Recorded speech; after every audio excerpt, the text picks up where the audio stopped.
নমস্কার। সারা দুনিয়ার বিভিন্ন স্বাদের গল্প নিয়ে আমাদের নিবেদন গল্পকল্প রহস্য। গল্পকল্প রহস্যে আজ আপনারা শুনবেন সুধীন্দ্রনাথ রাহার লেখা এক ঘুমে 100 বছর। গল্প পাঠে ও অন্যান্য বিভিন্ন বিভাগ পরিচালনায় আমি তুনির। পঞ্চদশ শতাব্দীর সবে শুরু। কলম্বাস এখনো আমেরিকা আবিষ্কার করেননি। এমনি সময় একদিন এক মাঝবয়সী নাবিক এসে হাজির হলো লিসবনের রাজসভায়। তাঁর কথাবার্তা এলোমেলো। সে নাকি ক্যানারি দ্বীপপুঞ্জের কাছাকাছি কোনো এক জায়গায় জাহাজডুবি হয়ে মরতে বসেছিল। নিহাত দৈবানুগ্রহে ভাসতে ভাসতে গিয়ে ওঠে অজানা এক দ্বীপে। ওদিককার প্রায় সব দ্বীপই তখন অজানা। আমেরিকার মূল মহাদেশ তো বটেই। সে দ্বীপে কোনো অসভ্য জাতির বাস সে দেখতে পায়নি। বরং যাদের সেখানে দেখেছিল তারা খাঁটি খ্রিস্টান। তারা খুবই খাতির যত্ন করেছিল তার। একখানা নৌকাও তারা ওকে দিয়েছিল দেশে ফিরে আসবার জন্য। কিন্তু অতটুকু নৌকার পক্ষে কি আর অতলান্তিক পাড়ি দেওয়া সম্ভব? তাই সে নৌকাও যায় ডুবে। এবারেও শেষ পর্যন্ত তার প্রাণটা রক্ষে হয়। এক স্পেন দেশীয় জাহাজ তাকে উদ্ধার করে সমুদ্র থেকে। নাবিকটির এ কাহিনীর অংশে অসম্ভাব্য কিছুই নেই। স্পেন পর্তুগালের অনেক জাহাজই তখন নতুন দেশ আবিষ্কারের আশায় সমুদ্রে টহল দিয়ে বেড়াচ্ছে। কেউ যাচ্ছে দক্ষিণে, কেউ যাচ্ছে পশ্চিমে। দক্ষিণ আফ্রিকার উপকূল সম্পর্কে অনেক কিছু তথ্য তারা আহরণ করেছে ইতিমধ্যেই। তবে পশ্চিমে ক্যানারির ও পিঠে এখনো তারা হানা দেয়নি। এখনো নাবিকদের ধারণা ক্যানারির পশ্চিমের মহাসমুদ্রের পারাপার নেই। যে দুঃসাহসী ওদিকে জাহাজ নিয়ে যাবে সে আর ফিরে আসবে না। তবে হ্যাঁ, ক্যানারি দ্বীপপুঞ্জের প্রায় সব দ্বীপই ওদের জানা হয়ে গিয়েছে ইদানিং। লোকবসতি আছে ওখানে, তবে তারা খ্রিস্টান কেউই নয়। তাদের গোষ্ঠী পরিচয়েও তারা ইউরোপীয়দের সমগোত্রীয় নয় কেউ। লালচে তাদের গায়ের রং, পূজা করে অদ্ভুত সব দেবদেবীর। আচার ব্যবহারও তাদের সভ্যচিত নয়। তাহলে এই মাঝবয়সী নাবিক বলে কি? তা অনেক কথাই ও বলেছে বইকি। এমন কথাও বলেছে যে খ্রিস্টানদের সেই দ্বীপে যারা বাস করছে তাদের পূর্বপুরুষেরা গোড়ার দিকে ছিল এই পর্তুগাল দেশেরই লোক। 100-3 বছর আগে মরক্কোর মুসলমানেরা যখন এদেশ দখল করে নিলেন, কিছু সংখ্যক পর্তুগিজ তখন পরাধীনতা বরণ করার চাইতে স্বদেশ থেকে স্বেচ্ছা নির্বাসনকে পছন্দ করলেন বেশি। এক ধর্মগুরু বিশপের নেতৃত্ব গ্রহণ করে তারা দেশ ত্যাগ করেন। 7খানা জাহাজ ভর্তি নরনারী পর্তুগাল থেকে রওনা হয়ে গেল অটলান্টিকের বুকে কোনো অজানা দ্বীপে নতুন দেশ গড়ার লক্ষ্যে। তা শেষ পর্যন্ত ওরা একটা দ্বীপও খুঁজে পেয়েছিল। অভিযানের নেতা বিশপ ব্র্যান্ডনের স্মৃতি অমর করে রাখবার জন্য তার নাম দিয়েছিল সেন্ট ব্র্যান্ডন দ্বীপ। সেখানে নতুন একটা পর্তুগাল রাজ্য প্রতিষ্ঠিত হয় তাদের চেষ্টায়। 7টা সমৃদ্ধ নগরী মাথা তুলল সেই নতুন দেশে। নাবিক এমন জ্বলন্ত ভাষায় বর্ণনা দিল সেই সেন্ট ব্র্যান্ডন দ্বীপের যে অনেকেই তার কথাকে সত্যি বলে মেনে নিল। আর মেনে নেওয়া মানেই তো কৌতূহলী হয়ে ওঠা। অনেকেই জল্পনা শুরু করলো এই বলে যে এখনই একদল অভিযাত্রী রওনা হওয়া উচিত সপ্তনগরীর দেশ আবিষ্কারের জন্য। পর্তুগিজ রক্ত ধমনীতে বইছে ওদেশের লোকের। ধর্মবিশ্বাসেও তারা খ্রিস্টান, সুতরাং খ্রিস্ট জগতের জীবধারা থেকে তাদের আর বিচ্ছিন্ন করে রাখা উচিত হবে না। অভিযাত্রী পাঠানো উচিত, এ ব্যাপারে সকলেই একমত। কিন্তু পাঠানোর ব্যাপারটা প্রভূত ব্যয় সাপেক্ষ। পর্তুগিজ গভর্নমেন্টের উচিত সে ব্যয় বহন করা। রাজার কাছে কতিপয় উৎসাহী নাগরিক একটা আবেদনও পাঠালেন সেই মর্মে। কিন্তু রাজা দুঃখ প্রকাশ করে বললেন যে দেশের কোনো কোনো অংশ এখনো মূর পদানত রয়ে গিয়েছে। রাজার এখন প্রধান কাজ হলো মুরদের দেশ থেকে বিতাড়িত করা। কিন্তু রাজকোষ যখন সেই মহৎ কর্মের ব্যয় বহন করতেই অপরাধ, তখন সপ্তনগরীর দেশে অভিযানে পাঠানো আপাতত সম্ভব নয়। রাজার কথা যুক্তিসম্মত। হতাশ হয়ে আবেদনকারী নাগরিকরা ফিরে এলেন। এবারে কথা উঠল, রাজকোষ যখন অভিযানের ব্যয় বহন করতে অক্ষম, তখন লিসবনের ধনী মহলেরই উচিত চাঁদা তুলে কাজটার সমাধান করা। কিন্তু এ নিয়েও আলাপ আন্দোলন অনেক হলো, কিন্তু ঘরের খেয়ে বনের মোষ তাড়াবার উৎসাহ কোনো ধনীর সন্তানই দেখালেন না। একে একে সবাই পিছু হটলেন। না, সবাই নয়, একজন হটতে নারাজ। তিনি ডন ফার্নান্দো দা আলমো, লিসবনের সবচেয়ে দুঃসাহসী অভিজাত যুবক। পৈতৃক অর্থ তার অগাধ রয়েছে। তিনি সিদ্ধান্ত করলেন একাই তিনি বেরিয়ে পড়বেন দুইখানা জাহাজ নিয়ে। এ কাজে নেতৃত্ব করবার যোগ্যতা তার চেয়ে বেশি আর কার আছে?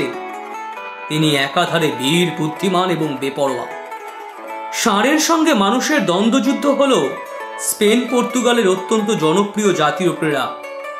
সে খেলা খেলতে গিয়ে 50%টা ক্ষেত্রেই ষাঁড় মরে, যদি বাকি 50টা ক্ষেত্রে মানুষও মরে থাকে। ফার্নান্দো দা আলমো অত বড় ধনীর সন্তান হয়েও ষাঁড়ের লড়াইয়ে নেমেছেন এ যাবৎ 64 বার, স্রেফ বাহাদুরি দেখাবার জন্য।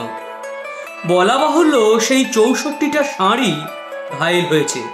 কোনোটা একেবারেই মরেছে, কোনোটা বা মোক্ষম মতো জখম হয়ে নেংচে নেংচে পথে ঘুরে বেড়াচ্ছে। ডন ফার্নান্ডো শৌর্যের জ্যান্ত বিজ্ঞাপন স্বরূপ।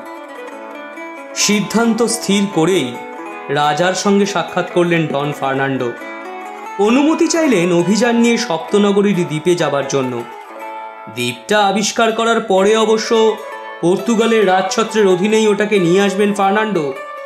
কিন্তু রাজার থেকে তিনি একরকম একটা প্রতিশ্রুতি চান যে ও রাজ্যে রাজপ্রতিনিধি পদে ফার্নান্ডো ছাড়া আর কাউকেই রাজা নিয়োগ করতে পারবেন না।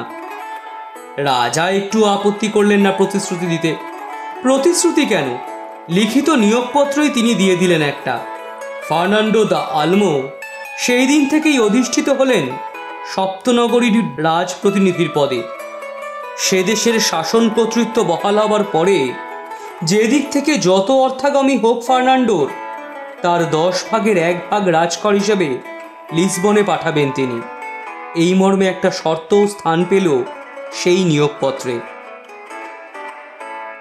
রাজার কাছ থেকে এইটুকু পৃষ্ঠপোষকতা লাভ করার পরে অভিযানের ব্যাপারে ফার্নান্ডো একান্তভাবেই তৎপর হয়ে উঠলেন। 2খানা জাহাজ কেনা হয়ে গেল। 50 জন করে নাবিক থাকবে এক এক জাহাজে। প্রথমে নিয়োগ করা হলো 2 জন কাপ্তেন। তাঁর অধীনস্থ নাবিকদের নিয়োগের ভার স্বভাবতই ন্যস্ত হলো কাপ্তেনদের ওপর। বলাই বাহুল্য যে কাপ্তেন থেকে শুরু করে ঝাড়ুদার ছোকরাগুলোকে পর্যন্ত আগাম অর্থ দিতে হলো। না দিলে এই বিপজ্জনক অভিযানে কে যোগ দেবে? অর্থটা তারা নিজের নিজের সংসারে দিয়ে যাবে। যদি তারা আর কোনোদিন না ফেরে, কিছুদিন তো অন্তত এই অর্থেই চলতে পারবে সংসারগুলো। বিপুল, সুবিপুল, অতি বিপুল খরচা। অগাধ নগদ অর্থ ছিল ফার্নান্ডো সিন্ধুকে। দেখতে দেখতে সে সিন্ধুক খালি হয়ে গেল। তারপরে ফার্নান্ডো জমিদারি বেচতে শুরু করলেন একটা একটা করে। জমি বেচে অভিযান সাজাতে একটুও দ্বিধা নেই ফার্নান্ডোর মনে। জ্বলন্ত উৎসাহ তার। দেশের লোকের মুখে ফার্নান্ডোর অভিযানের কথা ছাড়া আর কোনো কথাই নেই। এইসব কথা কানে আসে তার। স্তাবকেরা শতগুণ অতিরঞ্জিত করে জনগণের প্রশস্তি বয়ে আনে দিনের পর দিন। গৌরবে বুক ফুলে ওঠে ফার্নান্ডোর। আবার মনটা এক এক সময় মুষড়ে যায় ফার্নান্ডোর। এত শত গৌরবের মাঝে বসেও একটা ব্যাপারে তাকে খুবই কষ্ট পেতে হচ্ছে। সেটা হলো এই যে ডন র্যামিরোর সুন্দরী মেয়ে সেরাফিনার সঙ্গে বিয়ে ঠিক হয়ে গিয়েছিল তাঁর। কিন্তু হঠাৎ ডন র্যামিরো এখন মেকে বসেছেন। তিনি সাফ বলে দিয়েছেন অভিযান থেকে আস্ত হাত পা নিয়ে ফিরে আসুক ফার্নান্ডো, তারপর তিনি মেয়ের বিয়ে দেবেন।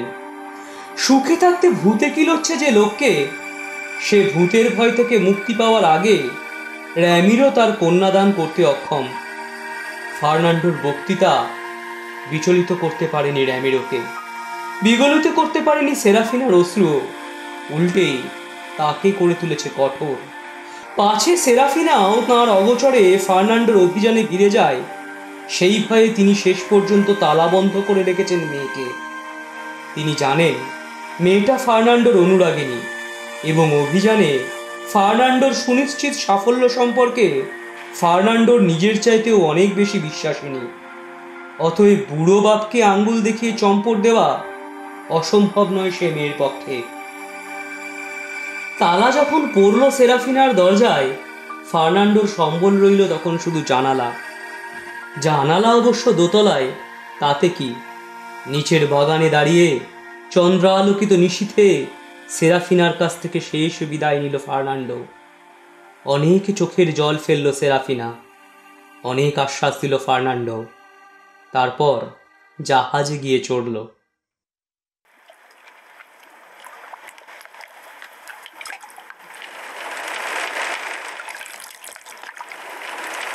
দুখানা জাহাজ ভোরের আলোতে পেগাস নদীর লালচে জলে নাচতে নাচতে সমুদ্রে গিয়ে পড়ল অনুকূল হাওয়ায়। কাপ্তেনরা দক্ষ লোক, ক্যানারি দ্বীপপুঞ্জ পর্যন্ত জাহাজ চালিয়ে নিয়ে গেলেন নির্ঝঞ্ঝাটে। ফার্নান্ডো আসন্ন ভাগ্যোদয়ের সুখস্বপ্নে মশগুল। আর কি, এই তো এসে পড়া গিয়েছে। এ সমুদ্রে দ্বীপের ছড়াছড়ি, ডাইনে বায়ে 100 দ্বীপ অন্তত। একটা থেকে আর একটা দূরত্ব আছে বটে অনেকখানি, কিন্তু তাতে কি হয়েছে? জাহাজ রয়েছে, প্রত্যেকটাতে একবার করে দেখা দেওয়ার অপেক্ষা শুধু। খ্রিস্টানেরা যে দ্বীপে আছে সেখানে পর্তুগালের জাহাজ পৌঁছানো মাত্রই তো একটা উৎসব শুরু হয়ে যাবে। 300 বছর পরে সভ্য জগতের বার্তা নিয়ে আসছে যে লোক, তাকে রাজ প্রতিনিধির মর্যাদা তারা সানন্দেই দেবে। কিন্তু হায়, কে জানতো যে আশার 7ম স্বর্গ থেকে একান্ত আচম্বিতে ফার্নান্ডো নিক্ষিপ্ত হবে নৈরাশ্যের নরককুণ্ডে। এক রাত্রে উঠল প্রচণ্ড ঝড়। ফার্নান্ডোর দুখানা জাহাজ সেই ছটিকার তাড়নায় 2 দিকে চলে গেল। সারা রাত্রি ঝড়ের আগে আগে উদ্দাম বেগে ছুটে চলার পরে ভোরবেলায় মালিক ফার্নান্ডো নিজের কাপ্তেনকে এসে বললেন, কোথায় যে এসে পড়েছে তার সে কিছুই বুঝতে পারছে না। সমুদ্রের এই অংশের কোনো মানচিত্র তাদের কাছে নেই, তবে আসার কথা উত্তর পশ্চিমে ডাঙা দেখা গিয়েছে একটা, যেন মনে হচ্ছে একটা পাহাড় চোখে পড়ছে। সেখানে একটা অধিকতাকা থাকলেও থাকতে পারে।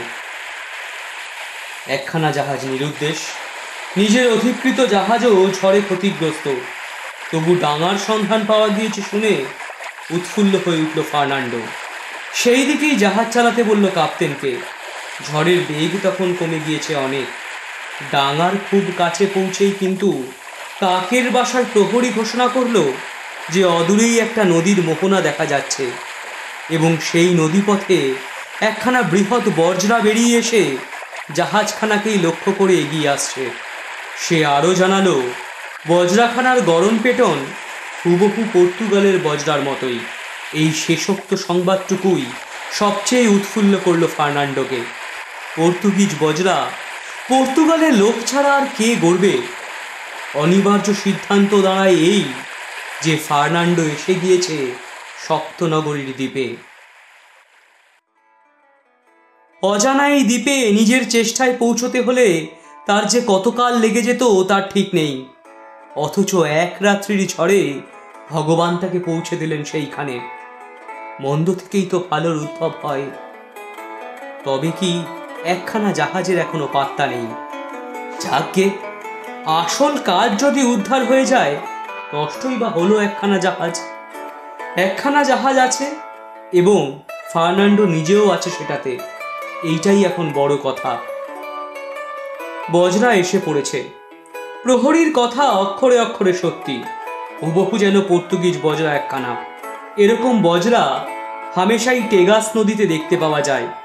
ছাদের ওপর দাঁড়িয়ে আছেন হোমরা চোমরা এক ব্যক্তি। কি আশ্চর্য, এ যেন লিসবন রাজসভারই কোনো পদস্থ কর্মচারী। বেশভূষায় দাঁড়াবার ভঙ্গিমায় কোনো পার্থক্যই খুঁজে পায় না ফার্নান্ডো।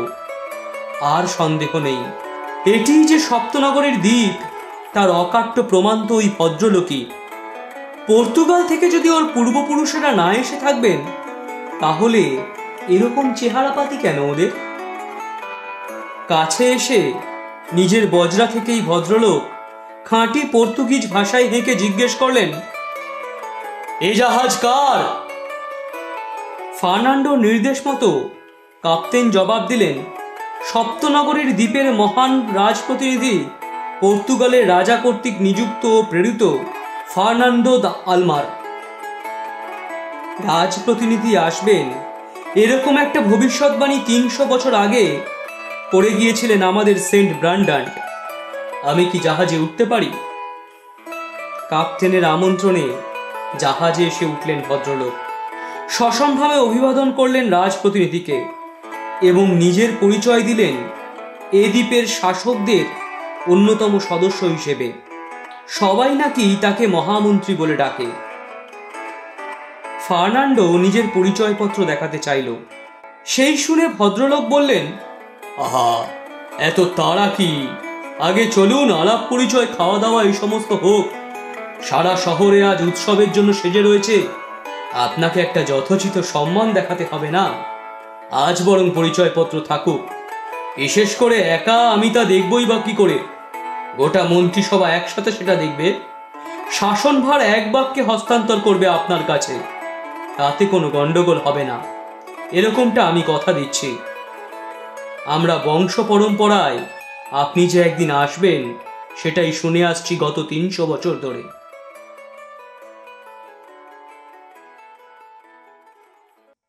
ফার্নান্ডোর মনটা আনন্দে নৃত্য করছে। সে মহামন্ত্রীর সঙ্গে যাওয়ার জন্য তৈরি হচ্ছে, তখন কাপ্তেন তাকে আড়ালে বললেন, অপরিচিত লোকের সঙ্গে অজানা স্থানে যাচ্ছেন, একদল দেহরক্ষী অন্তত সাথে নিয়ে যান। ফার্নান্ডো জিভ কাটল, তাও কি হয়? আমি তো নিজের লোকের কাছেই যাচ্ছি নাকি? মহামন্ত্রী তো আমার রক্ষী।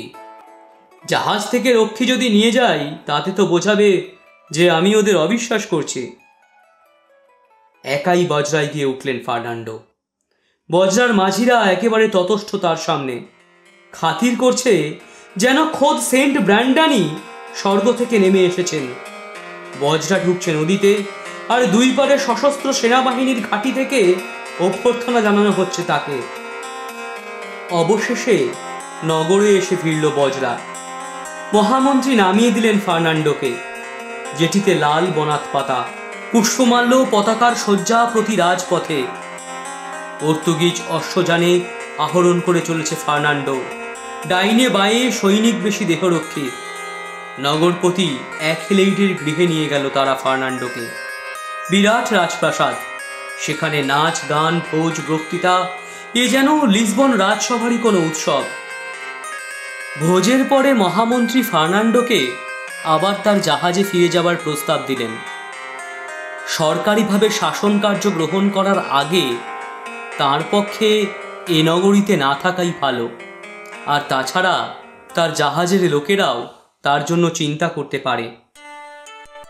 ঠিক যেমনিভাবে এসেছিল তেমনি উৎসব মুখর নগরীর রাজপথ বেয়ে ফার্নান্ডো এসে আবার বজরায় উঠল। বজরা তাকে নিয়ে গেল জাহাজে। ফার্নান্ডো জাহাজে উঠতে যাবে, ঠিক এমন সময় মহামন্ত্রী করল এক আশ্চর্য কাণ্ড। সে এতক্ষণ রাজপ্রতিনিধির সামনে তার টুপিটা হাতে ধরেছিল, এইবার হঠাৎই সে তার হাতের টুপিটা চাপিয়ে দিল ফার্নান্ডোর মাথায়। ফার্নান্ডো হকচকিয়ে গেল, কিন্তু কিছু বুঝে উঠবার আগেই সে অনুভব করলো যে টুপিটা তার মাথা থেকে পা পর্যন্ত ঢেকে ফেলেছে। সে যেন আটকা পড়েছে একটা পিপের ভেতর। দুই একবার হাই ফাই করে সে অজ্ঞান হয়ে পড়ল।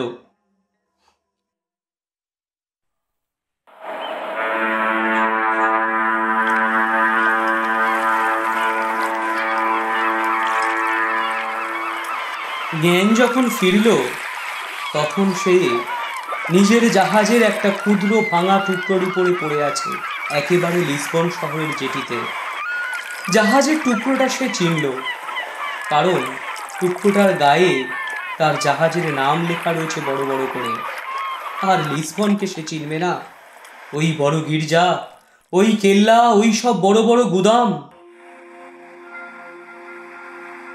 সেই কি বিড়ম্বনা! কেউ তাকে সেখানে চেনে না, তার পরিচয় দেবার পরেও না। নিজের বাড়িতে গেল, সেখানে তখন অন্য লোক বসবাস করছে, তারা ফার্নান্ডোর নাম পর্যন্ত শোনেনি। পাগল বলে তাকে তাড়িয়ে দিল। গেল ডন র্যামিরোর বাড়িতে, সোজা ঢুকে পড়লো তার বাড়ির ভেতরে। ওই তো সেরাফিনা বসে বসে বীণা বাজাচ্ছে, ঠিক যেমনটি দেখে গিয়েছিল। সেরাফিনা, সেরাফিনা, আমি এসেছি! ছুটে আস্তে আস্তে ব্যাকুল কণ্ঠে বলে উঠল ফার্নান্ডো। মেয়েটি বলল, সে সেরাফিনা নয়, সেরাফিনা ছিল তার প্রপিতামহীর নাম। তাকে তাঁরই মতো দেখতে। তিনি মারা গিয়েছেন আজ থেকে প্রায় 100 বছর আগে। এই বলে সে একটা দেওয়ালের ছবির দিকে নির্দেশ করলো। ফার্নান্ডো সেদিকে তাকিয়ে দেখল, সত্যিই সেরাফিনার ছবি দেওয়ালে টাঙানো আছে। তার নিচে তার মৃত্যুর তারিখ লেখা। সে তারিখ পুরো 100 বছর আগের একটা তারিখ। এই কি হলো? সে কি পাগল হয়ে গেল, নাকি পাগল হয়ে গেছে শহর শুদ্ধ লোক? 100 বছর সে সমুদ্রে ভেসে বেরিয়েছে, ঘুমন্ত অবস্থায় একটা জাহাজের ভাঙা টুকরোকে সম্বল করে। এও কি সম্ভব?